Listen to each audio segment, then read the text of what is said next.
नमस्कार, मैं हूं श्वेता सिंह। पाकिस्तान ने आतंकवाद का चिराग घिसा और तालिबान नाम का जिन्न अफगानिस्तान में सरकार के तौर पर सामने है। पाकिस्तान को उम्मीद है कि जल्द ही यह जिन्न पाकिस्तान से कहेगा, क्या हुक्म है मेरे आका, और तब पाकिस्तान भारत में आतंकवाद का नया अध्याय लिखना शुरू कर देगा। भारत इस गठबंधन की हर गांठ को अच्छी तरह देख रहा है और समझ रहा है कि इसके कितने अर्थ निकाले जा सकते हैं, कितने मोर्चे नए तैयार करने होंगे, कितने पुराने मोर्चों को मजबूत करना होगा।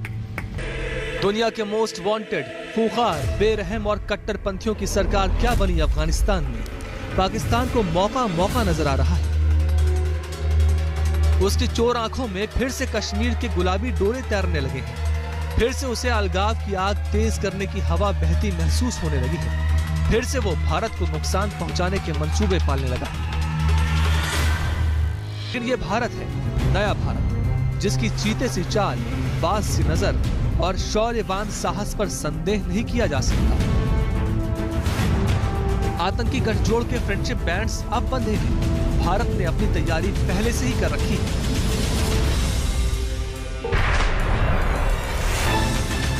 कश्मीर के मोर्चे पर मुश्कें कसी है। एक देश या एक क्षेत्र के लिए नहीं, ये खतरा पूरी मानवता के लिए है। अलगाव के मोर्चे पर भौवें तनी है। Contingency planning had been ongoing and we are prepared for it. आतंकवाद के मोर्चे पर मुट्ठियां कसी हैं। भारत अपनी एकता, संप्रभुता और अखंडता की रक्षा के लिए सदैव तैयार है। जंग के मोर्चे पर भी जबड़े भींचे हैं। भारत को मालूम है कि हालात बदले हैं। तालिबान पाकिस्तान गठबंधन की रस्सी बीजिंग से आई है, लिहाजा हर मोर्चे पर मुस्तैदी है। इमरजेंसी लैंडिंग का ये रनवे नहीं, रणवे है। ट्रैक्टर चलते हुए देखा होगा, बैलगाड़ियां चलते हुए देखा होगा, रिक्शा चलते हुए देखा होगा, लेकिन अब आप सड़क के ऊपर जो है हवाई जहाज उतरते और हवाई जहाज को उड़ान भरते हुए अब अपनी आंखों से आप ये देख रहे हैं। अफगानिस्तान का घटनाक्रम चुनौती है, इससे तो इनकार नहीं, लेकिन वीर भोग्य वसुंधरा वाला भारत चुनौतियों से कब घबराता है। मानो सामने चीन, पाकिस्तान, तालिबान गठबंधन दिख रहा है। माना अफगानिस्तान में भारत विरोधी आतंकवादियों को वैधानिक मान्यताएं मिलती दिख रही हैं। माना आतंकी कैंप्स में सरहद के पार साजिशों के बम, बंदूक, बारूद तैयार हो चुके हैं। लेकिन मानना पड़ा है पहले भी दुनिया को, ये भारत अपने दुश्मनों से निपटना जानता है। हमारे समय की एक बड़ी चुनौती है। यह खतरा एक देश या एक क्षेत्र के लिए नहीं, ये खतरा पूरी मानवता के लिए है। आतंकवादियों के न तो अपने बैंक होते हैं, न टंकसाल और न ही हथियारों की फैक्ट्री। फिर भी उन्हें धन और हथियारों की कभी कमी नहीं होती। मानना पड़ेगा दुनिया को आगे भी चीन से पर खुद को तैयार और तत्पर रखने वाला भारत तालिबान की चुनौती के तीसरे मोर्चे पर भी मुस्तैद है। फिर चुनौती कूटनीति की हो, रणनीति की हो या विदेश नीति की। तालिबान था, वो बार बार ये कह रहा था कि उनका कोई भी मतलब नहीं है अफ़गानिस्तान के अलावा।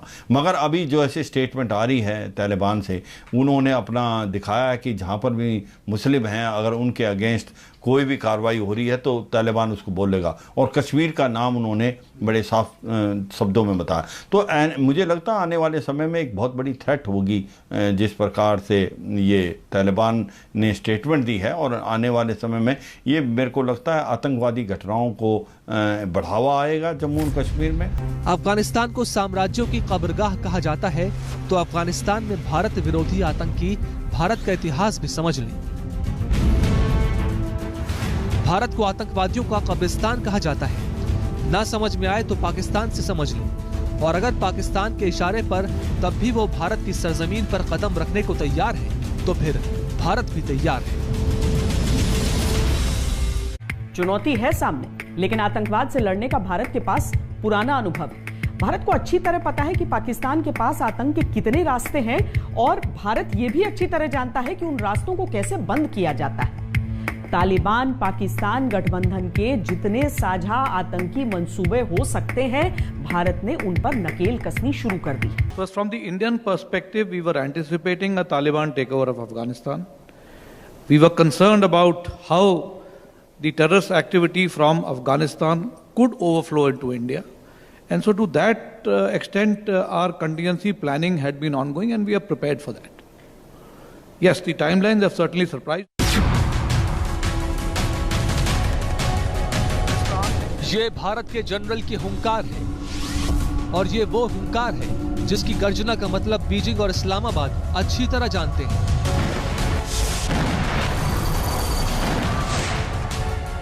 पाकिस्तान और अफगानिस्तान के आतंकवादी भले अभी तरह तरह के चोले ओढ़े हुए हों, लेकिन भारत को उनके पल पल की खबर है और अपने चप्पे चप्पे पर नजर है। किसी भी चुनौती का सामना करने की भारत के अंदर एक कुव्वत है, यह संदेश भी हमने स्पष्ट रूप से दे दिया है।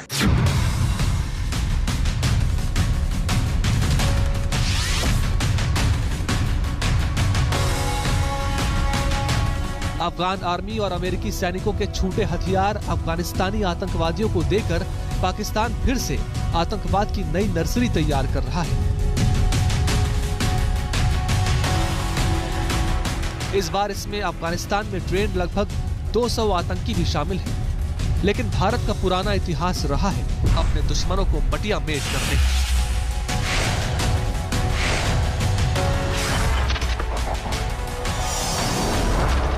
About the so-called Ghazi, you know it better than me in Kashmir. कितने गाजी आए, कितने चले गए? So there's nothing new in it. All these alliances keep happening, and we'll handle them. There's no problem about it. Let any Ghazi come.